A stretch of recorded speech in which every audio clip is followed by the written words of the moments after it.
All right. We might have a few more people join on here, but we have a lot of content to get through. And I know that Jim and Mark are excited to present on this. We're very happy to have them here this afternoon. So I'm going to go ahead and officially get us started. My name is Megan Lee Erickson. I'm the Vice President of Member Services here at the Minneapolis Regional Chamber. And welcome this afternoon to our Smart for Business Cyber Risk Workshop. A few things for you all to be aware of. Smart for Business, if this is your first time logging on to this program, this is a series that we offer. It's educational programs geared for independent business owners and operators. Our programs feature built-in time to make connections with peers and an educational component, really to help out, especially our small and mid-sized business owners. So this is our fourth one for this year. We'll be kicking these off again in 2022. So look forward to seeing you back on this program series next year. Couple of housekeeping items for y'all to be aware of. As you've noted, when you enter today, all of your audio has been muted. Today for our chat feature, for any kind of question and answer, rather than using the Q&A feature, we will be using that chat function. And both of our guests have said that you can drop in a question anytime. We'll try to do a good job of monitoring that chat throughout the day here. So if you want to, in fact, right now, throw in your name, where you're coming in from, that would be great, into that chat function. And we will make sure to see you all there, and we can use those for our questions as we proceed. If you also have any questions or concerns, you can use that chat feature to communicate with the host. And just so you are aware, this webinar is being recorded, and you will receive a link to this recording in your post-event email. Now, I want to take a moment also to thank our sponsor who's making today possible. Northeast Bank has been a premier sponsor for this program throughout this year, and we could not put on this program or this type of programming without their support. So thank you to Northeast Bank. Now I want to take a moment and introduce our guests who we have with us today, both from Atomic Data, who are our service providers here at the Minneapolis Regional Chamber. And they came to us with this great idea and this need to educate on the cyber risk. So excited and thankful to have them here today. I'm going to introduce Jim Wolford. He is the CEO of Atomic Data, and he's responsible for providing the leadership necessary to position Atomic Data at the forefront of the industry. This includes developing a strategic plan to advance Atomic Data's mission and objectives, and to promote revenue, profitability, growth, and community stewardship as an organization. Jim's skill set lies in his understanding of traditional business processes and the capabilities of the new digital age. Combining these two understandings allows him to weigh all aspects of decision-making process in regards to design, architecture, development, implementation, and post-development strategies. Jim attended St. John's University right here in Collegeville, Minnesota, and obtained a Bachelor of Arts degree in political science and history.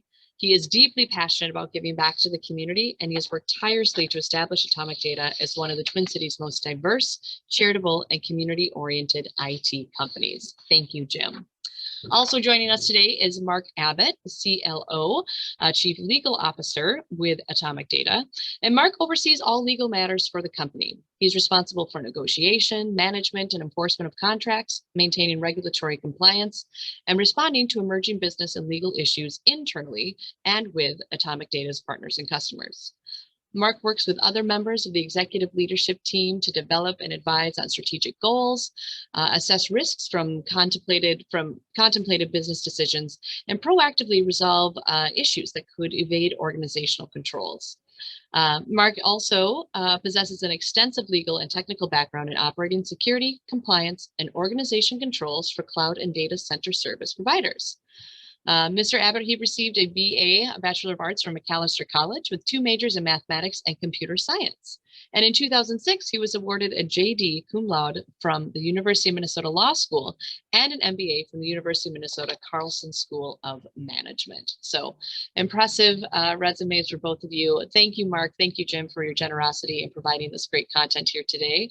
With that, I will toss it over to both of you. And I know that you have a slideshow, so you want to go ahead and share your screen and that going as well. We will begin. Thanks so much for being here. Thank you. Thanks, Megan, for that introduction. That was great. Welcome, everybody. Chad, good to see you. I had to give a call out to that young man. Well, we're dealing with the 2 most boring topics in the entire world today, technology and insurance. So hopefully we can keep everybody awake and alive. this is the space that Mark and I live in.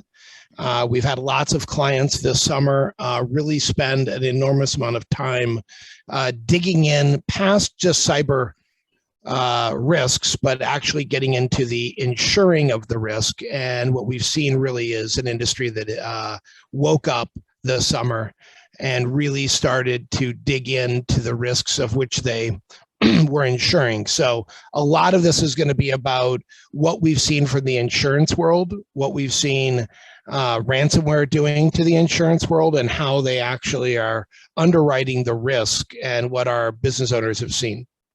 Mark, you want to toss anything in on that?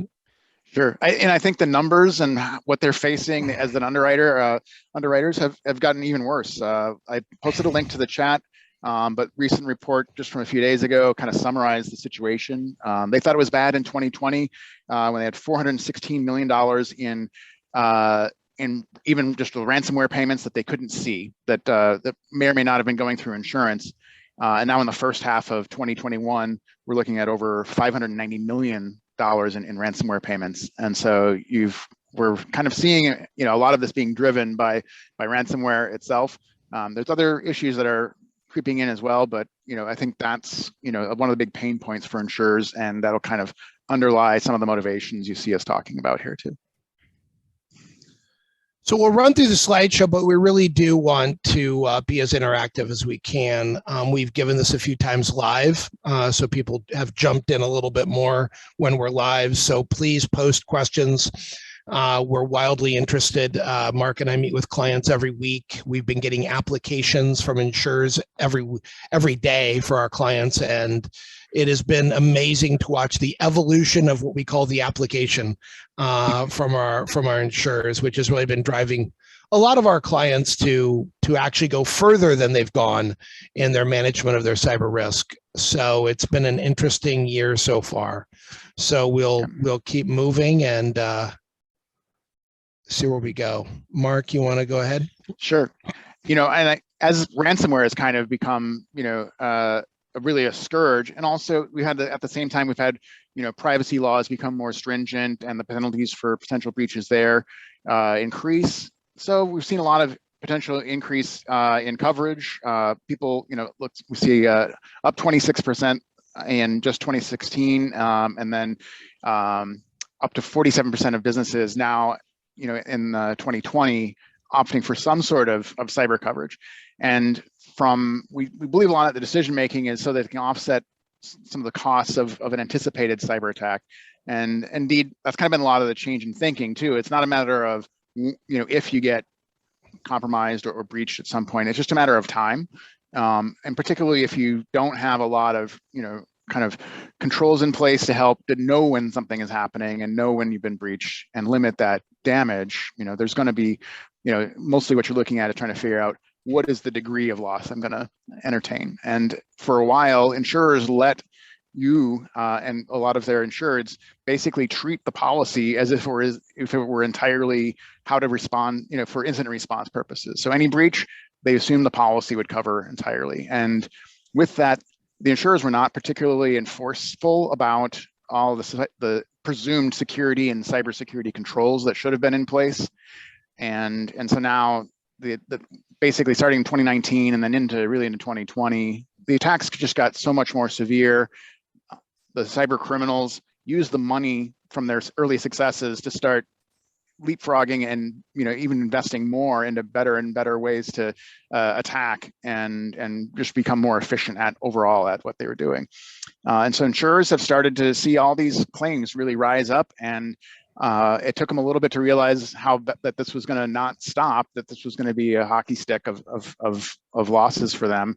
And so they actually started trying to underwrite less. That article also that I posted also includes a note from Lloyd's that they may or may not have told a lot of their syndicate underwriters to really almost stop writing cyber insurance altogether. And so what's happening is you've got a shrinking market at the moment of suppliers. You do have a number of insurers who haven't been in the market before now rushing in and saying we can fill in this, and meet this demand, and because there's money here to be made. And so there is some turmoil going on. You got a lot of turnover, and a lot of folks are seeing their renewals, their carriers not wanting to renew with them, but other carriers are coming in and now enforcing much more stringent standards and deeper questions. But along the way, most folks are ending up seeing these premiums skyrocket. And so on average, you probably see 30 to 50%. And if you're renewing now or for the next year, I would at least expect that. We've had somebody renew a couple months ago who had pretty good coverage, say $5 million, and to renew with their existing carrier, it was basically going to be 3 times the premium, and they got a competitive offer from a new company coming in, a new underwriter who gave them the same numerical coverage, and was only about 30 or 40% higher than original. But there was a lot of caveats in there, a lot of individual like sublimits and other particular aspects of breach expenses that weren't covered. And they declined. They actually just said, for this year, we're going to pay the extra premium and just have continuity in our coverage. And that was their kind of way to manage that risk. But not everybody's going to be able to do that. And so you want to be ready to put on as good a face as possible, look strong, and look like you're secure. And that actually does make a difference with the underwriting. They're looking to see who is going to be a potential source of a claim for them. As we said, we've seen these reduced limits crop in. So, for a breach notification, those expenses used to be, maybe, a few $100,000, and they're starting to push those down. They're starting to anticipate that, that with ransomware, there's going to be certain kind of other expenses for recovery and kind of business continuity losses. And they're starting to basically come up with lower limits for those, and you're also going to see a lot more exclusion. Certain kinds of activities just won't be covered. If your security controls that you answered positively to on an application turn out to have not been as effective as you said they were, your claim is probably going to be excluded. And they'll be very aggressive about that moving forward. And it comes down to some very technical ticky-tack things like, you had one interface, one remote access method that didn't have two-factor, multi-factor authentication on it. Well, either we're not going to underwrite you or at all, or we're going to, have that as an exclusion and say, if you can't prove that, the breach didn't happen through that particular area, nothing's going to be, your claim's going to be denied, basically. And so putting that all together, they end up with these increasingly complex questionnaires. And those questionnaires really try to get at 5 different general aspects of what risk you might present to them. Firstly, they want to know that you have a security program in place. It doesn't need to be one that a Fortune 500 company would be running, but it needs to have some common elements that indicate you're paying attention to what's going on. You're helping your people be, give guidance on how they need to behave and how they need to run a program. Secondly, here they do want to know what you look like from the outside. So they will engage in basically some open source intelligence on you. They'll go out and figure out, what do you look like from the outside? They don't need permission to figure that out. Most of that data is out there. And they'll start to figure out things like, hey, are the employees always showing up in breaches? And then are they always showing up in different breaches with the same password? That will get you a pretty big red flag, and your premium is going to go up. And you'll have to, unless you have a policy that backs that up and says, or kind of backs up the risk there and says, we actually, now force everybody to have unique passwords, at least by policy. Thirdly, you want to give your staff the right tools to not be the inside risk that they're worried about as well. So that can be intentional or unintentional. Unintentionally, there's almost no reason to think your employees are going to intentionally harm you, but they're just trying to do their job. And sometimes if someone may send them a malicious email, a phish, and if it has if it's the wrong kind of phish, you could have a ransomware attack fairly quickly afterwards, unless there's a lot of other controls around them. But the number one thing is to help them lower the likelihood of them clicking on that link in the first place. They know you can't eliminate it, but they want to understand what you're doing to lower that risk. And then if something does happen, and when it does happen, do you have a plan for how to respond to it? It's called an incident response plan, and it can be pretty easy to become stale if it's just in writing and you never try it. So they want some evidence that you've been testing your recovery plans, your incident response plan, and you understand what you can and can't do when an attack happens. And then finally, they want to kind of see how the rubber meets the road. If there's been a recent high-profile attack or vulnerability, they may give you a questionnaire that's just dedicated to that and want you to explain what you did to respond to it, whether or not you were able to detect that you were compromised or breached.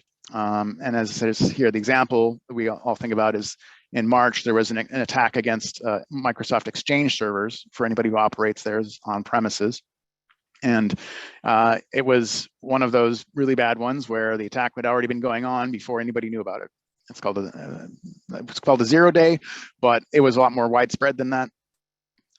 They tried to keep the information quiet until they were ready to patch, and it kind of didn't happen in the right sequence. And so things kind of got all very, every live all at once. We started having, as soon as we got the bulletin, we almost immediately found servers that had been compromised. And some of them had been compromised, for a few weeks. And so it created kind of a mass recovery event. And they want to understand that you have the processes in place that can that were able at that time to respond to that and limit your risk from that. So if anybody wants to post any questions at this time, so really we're going to break down these 5 areas that they really are looking at. We're going to look at some policies and procedures that should be in place, and we're going to look at some actual applications and application questions. A year ago, we saw nothing like this from the insurance carriers. They're really, unless you were an extremely large company, maybe in the financial industry, did we see any sort of insurance questions in cyber that got anywhere near this. But today we are seeing, like Mark said, they want to know what your policies and procedures are. They want to know what you're doing with your end users. They want to know if you have password policies in place. They want to know where there's multi-factor in a lot of places. They want to actually dig into your network. We've had many companies that their insurer has hired an outside company. They've already run a network test against them, and they've sent scores to them. We have clients who are being forced to participate with some of these third parties, and they have to have a score above a certain mark or they won't keep their insurance policy. The problem with many of these are, like one of our clients who's a law firm here in town, half the stuff that this outside firm was hitting wasn't even had anything to do with their firm. So you really have to be proactive. You really have to now start having a security program, like Mark said, and you've got to know what you're talking about when you send these questionnaires back. Over the last 5 or 10 years, we've had clients fill out these, send them back. They realize they filled them out wrong, and then we get to jump in, do an audit with the insurer. Today, if you fill these out wrong, you either get a 75% increase, or some people just get dropped because they don't want to underwrite the risk. So what Mark is talking about, very real and a little scary as a business owner. If this is something you pass down to your IT provider, if it's something that maybe you had other people participate in the past, a lot of us business owners like to fly fast and not participate with these things. This is clearly one of those areas that I think any business owner now is going to want to participate in and know what's going on. So answering the questions, this is a big area that we've expanded. Most of our clients now, we've kind of, how can I say, we've hypnotized them to just send us the questionnaire first, let us answer truthfully about their network. And like I like to tell all of our clients, we're going to answer truthfully, But then there should kind of be another column that says, okay, if you want us to answer yes on this, here's what the cost is going to be. This is the new policy. This is the new thing that you should be looking at. So as you're thinking about answering questions, I think that that's a really good way that most of us, especially in the small and medium market, need to think about. Most people can't answer yes to everything, but making sure that those who interact with your IT can then tell you, okay, this is no now, but here's the project, here's the scope, and here's the cost. And on many of these, I have found that if we answer yes and we actually implement it, it'll be less than the premium increase you would have seen in the first year. So I think that that's a really good way most should be looking at many of these. Mark, I don't know how we want to drill in. Yeah, I mean, I think these are just kind of a visual representation of what the application looks like. This is a lot more dense and a lot more specific than, as Jim said, any applications we've seen before. You know, they used to just be like, 7 or 8 questions and say, it'd be very general, and you almost couldn't make out what they were asking about. And now they're getting so specific, you almost don't know what they're talking about, because it's almost as specific to certain technologies too. So kind of whipping around the other direction. And it's also a first year for these applications. And so sometimes there's actually questions that they haven't vetted enough, and they don't make a lot of sense in the environment. We try to come up with most likely answers to those, and certainly ones that kind of get beyond or address the risk that the question is trying to get at. Usually that's pretty easy to figure out. And so that's, with your insurer, you kind of want to, when it's ever ambiguous, you want to go with what the spirit of what they're always after, which is mitigating their risk, and basically understanding how you're mitigating your risk too. So some of the questions, they're varying in scope and depth. We have seen a client who just went on their lonesome, and they didn't really, and some of the answers they gave were not great. And so the insurer caught on to that, and their premium went up $75,000 in 1 year. And now we're in the process of helping them try to figure out how to look better for the next renewal period, which that process is starting immediately, because there was enough things to grow on that we're going to make changes for months to try to spread out the cost over the entire year as well. As Jim mentioned too, sometimes your insurer decides to help you by giving you a lot of information, or at least access to information that they're using to judge you on the IT side. And so this report from Covis came from a client of ours, and you can see all their scores are really good, except in the lower left, in the lower right there, you have a 14 show up. That's kind of a bad score. And it's really, in this case, it's actually because it was some of their clients were affiliated who, if they helped out, were basically rolled into their risk assessment, and the clients were completely insecure and definitely have some problems. But now we kind of have to go back and say your open source intelligence program is got, we've got to figure out how to correct this and fix things from there. And Corvus in particular seems to have some mature things going on. They're still not necessarily, they're not really on your side, right? There's still kind of some tension there, and you want to be able to just show them that you're actually doing things, and do whatever you can to lower your premium with them the next year. But number one, they'll ask about your information security program. They want to know that it's written, or at least certain key elements that are going to be written. Patching is still one of the many easiest ways that an attacker will start to be able to move around the network once they've made that initial landing after getting through with, say, like a phish. They phished somebody, got a link, downloaded a little program, and that program just found all these unpatched machines, and that's what they're looking for. They want to make sure that you're applying updates centrally via an automated system, and everybody's getting them applied on a weekly or bi-weekly basis, forcing reboots. And if it's a critical kind of security patch, they want to make sure you can push it out right away. With your backups, they want to know that you have full backups on a regular basis, and then you're also getting these incrementals that are at least targeting all the critical areas where your data sits. That those incrementals need to be happening daily. Ideally, you'll see that and see maybe a full backup every 1 to 2 weeks, depending on your backup system. They want to know you can get the data back too. With firewalls, they want to see them. They're both in they're in the right places in the network, but also that they're down, activated on the endpoints as well. There's software firewalls on workstations. Those should be getting used too. They're really looking for this layering effect so that no single failure is going to be the only hope you had of stopping a particular kind of attack. Now, we've seen a shift recently. So the IDS, or intrusion detection system, that's a long time technology that we've seen mostly on the network side. There's been solutions that have worked on the workstation side too. Those are called host-based IDS.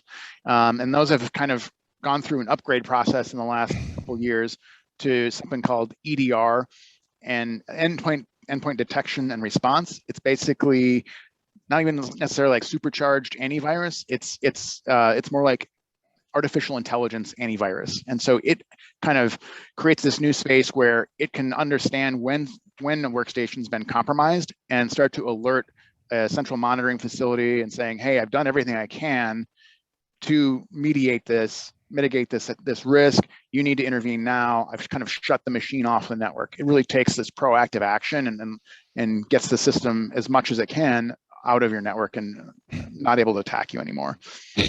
IDS does the same thing, but on internet-facing connections. With email security, you're seeing kind of a new level of interest there in how email can be filtered for viruses. Is your web traffic also getting filtered? What technologies are you using there? So we've seen there's web filtering now you can do on the endpoint as well. Similar, kind of sometimes it fits within your EDR system, but you may have a standalone program like Umbrella, which basically looks at all the addresses in the internet your user is going out to and selectively blocks those if they look like they're risky. And they definitely want to make sure your data is getting encrypted, both while it's sitting anywhere and then while it's moving anywhere. So we call it data at rest and data in transit. And then particularly because so much is done now on mobile devices, your mobile device, your average phone keeps a copy of, lots of sensitive emails. And they want to make sure that you have a way to verify that full disk encryption or all the encryption that can be turned on those phones and tablets, that's happening as well. And finally, from the outside, or not finally, but again, multi-factor authentication. Any way you can get in from the outside, they want to have that, but also for any kind of administrative access, they want to make sure that both internally and externally, there's multi-factor as well. And so this is one that's kind of a little bit different twist than what we've seen in the past. They want to make sure that even if you're in the network, if you're in a part of the network where you had to actually physically be in the office, you still need to be able to use multi-factor authentication to get into your domain controller or into your backup system or into that really critical server.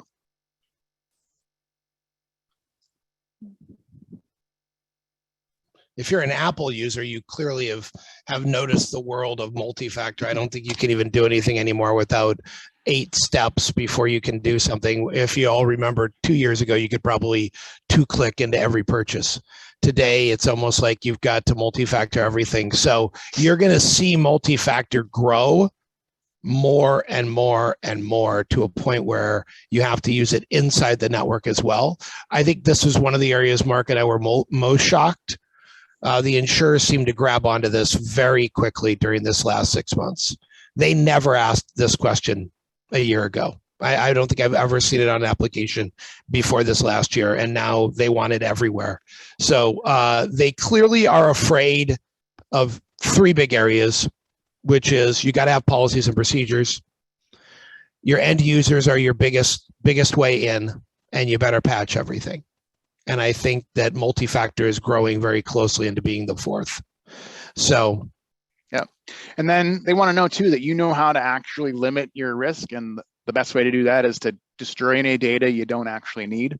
And so when your equipment is end of life and it gets retired, does it just sit on the shelf, or does it, or do you have somebody come in and destroy it in a shredder and certify that it got destroyed? Same with hard drives that come out of equipment. But they're also starting to look at the data itself. So if you're storing data in, on a server or in the cloud, and say it's a client engagement or a stakeholder you've been managing and working with, and you have a lot of confidential information, and that engagement's finally come to a natural conclusion.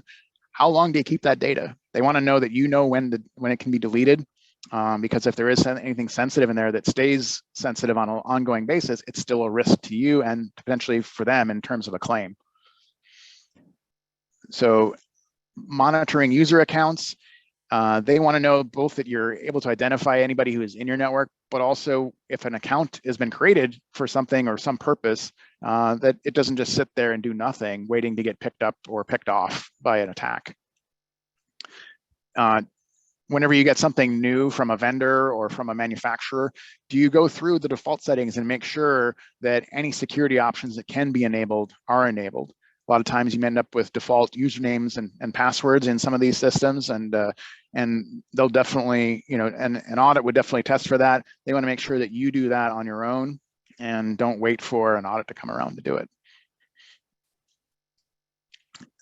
Physical security controls are kind of an interesting one as well, especially now that we're virtual. So this one is probably a little bit less intense than it would have been if there hadn't been a pandemic. But they want to make sure that, around any office or anywhere where you store your data, that you have certain kinds of physical controls that will help you make sure that only authorized personnel are coming in. And if there's, say, a server closet, then only additionally authorized service personnel, or even narrower group than that one that can get into the office, can get into that server room. They like seeing servers in a data center if you want to do that way, or if you have a cloud provider like Atomic, that they have suitable certifications in place to know that all the physical security controls that protect their systems are in place. So Atomic, we have a SOC 2 Type 2 and a SOC 3 certification. They're pretty difficult to maintain, and so it's often easier just to outsource that kind of function and data storage as well. Now, along the way, they want you to put up some guardrails, and those guardrails sound a lot like policies and procedures if you read between the lines. You have a formal process for backing up, archiving, restoring, and segregating sensitive data. And again, it's, they want to just know that you can compartmentalize it. Not everything's going to get, not just one breach is not going to lead to, your backups being destroyed as well. For mobile device usage, do users know how they're supposed to use it? Do the administrators know that they need to enforce having, a 6-character or an 8-character PIN on a mobile device, and that they need to make sure encryption gets enabled on those devices, and also that remote wipe is going to be available in case the device is lost or compromised. For working from home, users need to know that when they work at home, they're still kind of the security policies still apply. There's not, just because they haven't brought their machine or laptop into the office in over a year doesn't mean they can start installing all these applications they would normally run on a home computer. Also, and I think that's actually been one of the underwriters' risks as well. They think they've seen a lot of the rise in ransomware claims come from situations that started at computers from people working at home who weren't normally at home. Also need policies and procedures for reviewing your vendors and figuring out how are they secure. Do they have a good security posture? And that's just something that at least once a year you should be talking to any vendor and saying, what are y'all doing to make sure that anything that we trust you for, that's trust is earned and maintained. Normally too, they want to see somebody inside your organization be accountable for being the kind of the go-to person for being the advocate and the safeguard of information security overall. They don't need to be an expert at it, but they need to have some ability to drive the message and work with third-party vendors to secure areas that you don't want to handle internally. Sometimes regulations actually require it, and you may see that more happening as well as we see privacy regulations in the US start to take off. Into Europe, you need a chief privacy officer, and I think in California you already need that essentially as well. And you may need a chief information security officer as well in certain jurisdictions now already as well. And so, kind of what I mentioned earlier is not only do you want to know that everybody on your network is supposed to be there, you want to know who they are. So they want to know, and if they've been authorized with the right amount of access. And so not everybody needs to be an administrator of their local machine. And that's, that is a primary exponent to an attack becoming something really bad, is when, if a user who is also can administer their computer, if they get compromised through, a phish or a web browser, suddenly, that attacker now can really own that their local workstation, and they can use that as a really powerful lever to take over other parts of the network from there. And give a vulnerability management process. What that means is you have a way of understanding what vulnerabilities exist in your environment, documenting them, setting up a expected time for those vulnerabilities to be fixed or remediated. And if you can't reach those timelines, you need to turn it into a risk assessment where you kind of say, what's my real risk here? What's my likelihood of anything bad happening? Are there any smaller steps I can take to make that risk manageable or prevent it from happening in a reasonable way, even though I can't eliminate it completely? And when you're sharing data with a third party, what do you do to make sure that they have all the same controls that are expected of you in place as well? Normally, in a lot of these privacy regimes, anything that is applying to you as for how you need to maintain personal data from somebody else, that's going to automatically apply to any person or party you share that data with as well. And it's your responsibility to make sure that they are doing that as well. And it just makes good sense too, just because some of your constituents or stakeholders gave you their personal information, they won't really give you a break because you loaned it to somebody who happened to not be very secure. So one of those guardrails we want to put up too is just understanding the scope of all the different services that you use. Most organizations, even before the cloud, had a lot of applications internally, and they really didn't normally understand how many different things they had running where data could potentially be stored that was, either sensitive or had other kind of would be negative consequences if it was disclosed. And now adding in all these different cloud services, they seem to just kind of mushroom. They share data a little bit, but they don't shift the responsibility away from you to make sure that, all this data is being stored securely. And so an insurer looks at that and says, I want to make sure that you're managing all of those and that, that you've understood the risk and are, and if possible, or where necessary, you've decided to not use a service potentially, or use it for only certain kind of sanitized versions of your data. Take away the sensitive part if you can. So this is kind of an example of something called a data map that we do for our clients. And I think it's a very good idea. I've not seen a lot of our clients understand all the systems that are running. When you really break down, it's a little overwhelming. This, by the way, this is less than about 100, maybe 150 people in this company. And these are all the applications that they operate and that they need to keep track of the users who use them. Some of them are in cloud, some of them are on-prem, some of them are utilize laptops, web browsers, handhelds, iPads. It's quite overwhelming, and it's pretty amazing all the stuff that Mark's kind of going through, that companies of all sizes, doesn't matter whether you're 5, 10, 20 person companies, you've got to have this stuff mapped out so that you understand where your risks are. A lot of times we're trying to help people not go overboard, because clearly everyone can act like a Fortune 500 company with 100 people in a department. But I had to go through all this with a 7-person company the other day to help them get their premium down from, I think, $10,000 a year to $5,000 because they answered their questions wrong on their application. So I think that it is kind of time for IT to take a seat at the table, if you will, when it comes to risk management, a lot more than it has in the past. And this all seems, I think, very overwhelming for small companies to have to manage. So it is something you have to start getting a grip on, because we're seeing it's coming. And a lot of smaller companies have to have these insurance policies in place for their large clients who really make it mandatory by their contracts. So it's getting interesting, as I like to say. It is. So we also want to be able to avoid that insider risk, and a lot of that's going to be solved by just training your users to understand the basics of security.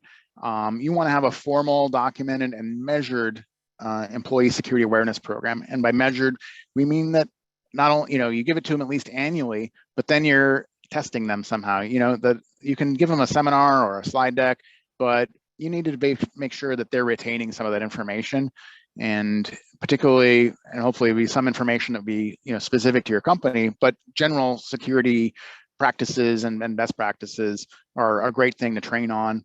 And there's a lot of different ways to present that information in a digestible way, and just making it a regular part of your company's activities is going to be seen very positively by a potential insurer. Refining on that, even more frequently, you want to actually actively train your users on what phishing email looks like. It changes quite a lot, and so if you just train somebody every year, they might not be ready for the changes in the way attackers are shaping emails to lure them into clicking something that a link to a malicious site. And so we really recommend anywhere from monthly to quarterly, and that's mostly what your insurer is looking for too, although they normally in the multiple choice questions they'll let you say up to annually. If you cross over into never, you're definitely going to get the kind of like the maximum negative scoring possible if you think about it that way. And phishing is so common. It is probably the number one way that an attack starts. Still, it has been for several years now, and it's only gotten worse during pandemic when people are separated from each other. They're not fully socialized, and so a really well-constructed email that empathizes with them can really draw them in pretty easily, unless they're trained and alert to what's coming for them. And also your employees themselves, their status can change over time. You want to know and keep track of, do they have any risk that you don't know about developing on the back end? And the number one way to do that is with a background check. We recommend doing that at least at hire. And a lot of times an insurer is going to ask you about doing that on an annual basis as well. And you want to do a pretty good scope on that. You want to give it the full kind of nationwide criminal background check, include sex offender and potentially credit check status too. And there may be policy reasons why you can't do that last part, but that does show up on the questionnaire. And so you may have a chance to talk with your underwriter if that is a particular requirement for them as well. So sometimes you have employees and outsiders, and everybody's, lots of people who need access to your network and to your systems. And again, they want to know that you understand who they are individually, that they've been granted individual accounts that have their own passwords that aren't reused, and they only have the least necessary privileges that they need to get the job done that you're asking them to do. And that's the best kind of way to approach them. Sometimes we call that a role-based access control system, but also there's that idea of identifying accounts as well. And one step below that would be making sure everybody has those individual accounts with really good passwords, and maybe you can't say as much about the role-based access or the least necessary privileges.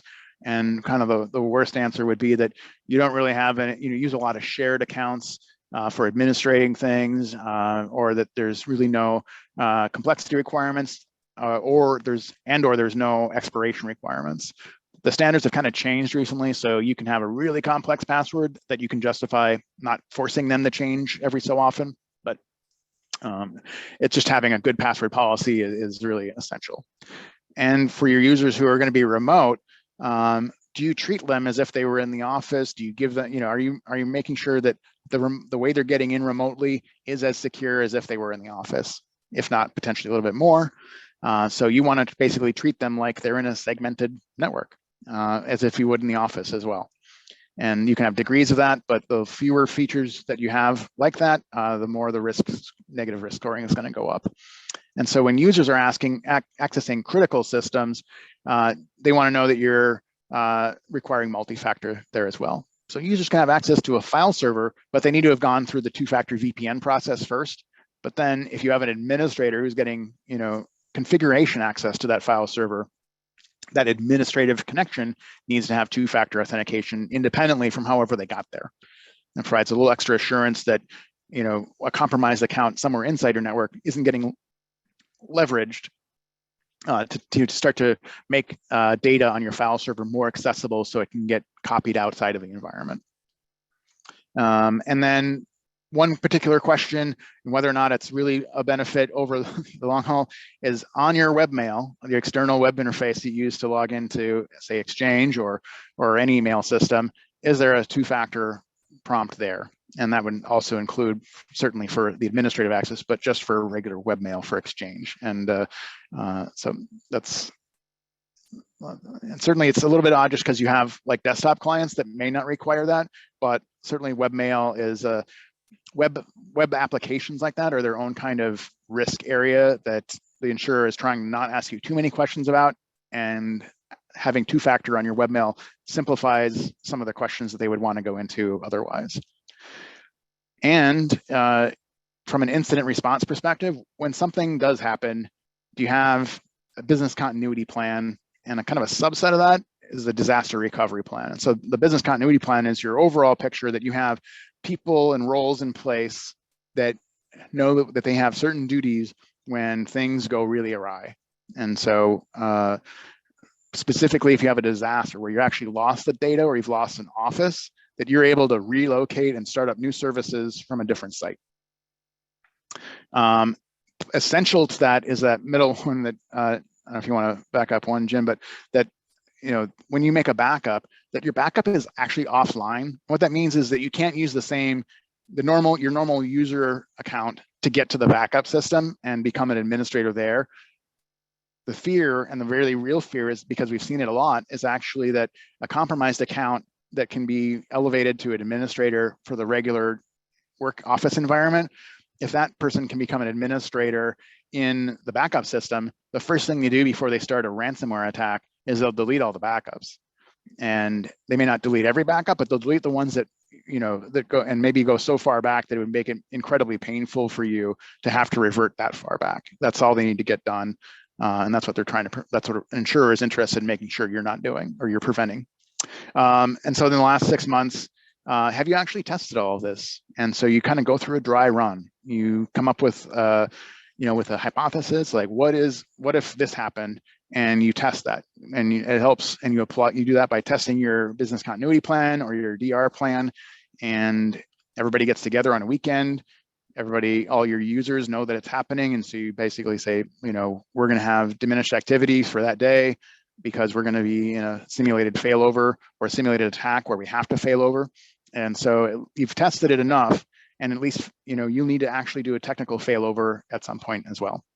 And part of that backup strategy too is that you do have that offline part, but you also have nearline, so you can get back and make and recover data quickly, even more quickly than doing like a full disaster recovery, is that you can restore individual files or things that might have been damaged along the way and lower your time to return to full business operations. One of the big checks that we saw too kind of come in and get its own questionnaire is, how did you handle a really big security issue that popped up, a publicly disclosed one? And this Microsoft Exchange one from March is going to continue to have legs for at least another few months, or until something worse shows up, or just something as nearly as bad and changes everybody's focus to the most recent really bad situation that happened.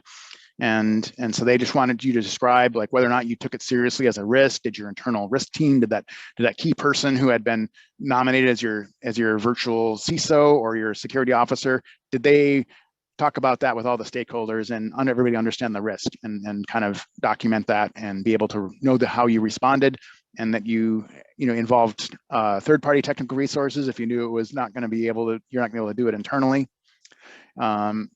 Let's see. They wanted to see the indicators of compromise that you had detected or that you knew that you had been there. And so, as we said earlier, like when that Exchange vulnerability got published, we found servers immediately that already had these indicators or IOCs of compromise sitting on them. And they wanted to understand that you knew what tool to use to actually find those as well. that got kind of esoteric. We think there's lots of different ways to do that, but just naming a tool helps them kind of say, okay, that sounded like an expert or somebody who had been informed doing what they needed to do. And when this one was so bad that they wanted to know if your service providers also might have used on-premises exchange. And so they wanted to know if you had gotten a statement, done part of your vendor management due diligence and say, hey, service providers, are any of you using on-premises exchange? And did you do the same things that we've been asked to do by our insurer? So, wow, we made it through that a little more quickly this time, but we can wrap it up. Jim, do you want to take the wrap up, or I can keep talking too? So yeah, we'll shut you down a little bit, Mark. Okay. Thanks, Mark. I mean, to me, if I'm a small business owner, it sounds a little overwhelming if I don't have a staff to do a lot of this. It is. We tell people you got to do it in pieces. I don't think a lot of these things are nearly as hard as they used to be. You clearly can put a lot of these things in place in a very short period of time. We actually are going to share with you, if anybody wants, we've got like an information security policy in Word that we can share out. There are about 25 different policies that can come off that. They take about maybe 10 hours to go through. And we're happy to engage with anybody on those things. Your IT provider, your IT staff should be engaged in these things. So do know that I think a lot of these tools now can be put in place pretty quickly. It's just that you got to keep up with them. You generally have to have somebody who's going to track most of this, regardless the size of your company. So cyber insurance will not get you back into business. It's generally there because you need it for contracts between your relationships. It's there to help you with, it'll cover your legal fees. Sometimes it will cover ransomware. I'm finding that most people need it just to do business, to be quite honest with you. From an IT standpoint, we're actually happy that they're there and trying to help people do the right thing, even though I think they're a little late to the game coming after all these insurance costs have come into play is maybe a little late. When the shit does hit the fan, you need to make sure that you got your stuff covered. You got to know how to talk to your clients and your employees about it. Insurance is probably not going to save you. We know a lot of people that just paid the ransomware, got their data back. I know a lot of people who have done that. So if you look at the numbers Mark shared, it's probably double or triple that because people didn't turn in the insurance claims. And to be honest, I think that the reason we saw the big swing last year is because of the pandemic. People did turn in the insurance claims. So for years, I think people have been paying the 10, 20 grand to get their data back and then kind of cleaning themselves. If you got ransomware attacked, 3 years ago, I think it was a dirty thing. I think you just paid it and got yourself moving in another direction. I think last year we saw such an increase because people actually didn't, they were struggling through the pandemic. So using insurance is a much better thing to do during a downturn year. So keep that in mind. I don't know, Mark, where else you want to go there, but you really need to start with the basics. You need the information security policy. Right. And it kind of looks like this. It basically is a document that you can share out to the public, share with clients, share with prospects, and it outlines all the things you're doing. It's not telling them how you're doing it because you really don't want to share that in public. But it's a document that tells everyone, yes, we have these policies. Yes, we're doing all of these things. And then you kind of can come back and have a policy for each of the things that you say you're doing. And we're going to share that policy out at that email or at that web. You can go to atomicdata.com/ISS and download that Word document. And I think that it's a really good start for those of you who don't have a lot of this covered. And I think from there, you kind of want to just go through. And then as you get to each of these points, you're going to have a separate policy, which then you go into detail about. And that's what you need to train your people on. And this is the policy that you share with the public. And then the other policies I clearly wouldn't share with anyone, even if they came in and did an audit, unless you really were compelled to do so. generally most insurers and most clients are very happy if they have this policy shared with them. And it kind of outlines what you're doing. And I think it's a good place to start. Mark, you want to say anything about that? No, I agree.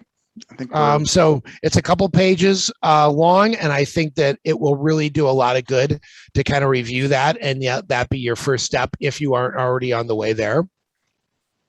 And I think that is probably enough. There's only about 9 million questions I would ask if I were anybody out there, but if you want to share any of those, please do.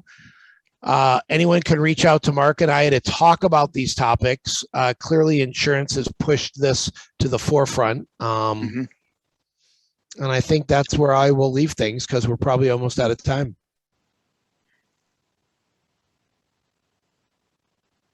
Stimulating. All right. Maybe a lot to ask for people on a Monday. So I think this is a lot of great content in there. I'm sure there are some questions out there. I just put in a little thing in the chat box if anybody has anything that they want to add in there that we could respond to quickly to do that. But I also want to be respectful of everyone's time.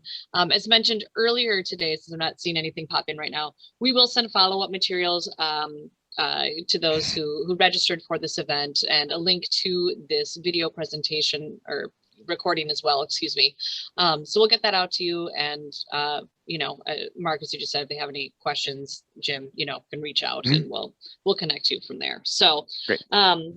I think we'll close it out right now and just thank you again, both of you, for for this insightful information. I had no idea about this myself, so it was really good and important information that we need to be sharing with the greater community. So really appreciate your time.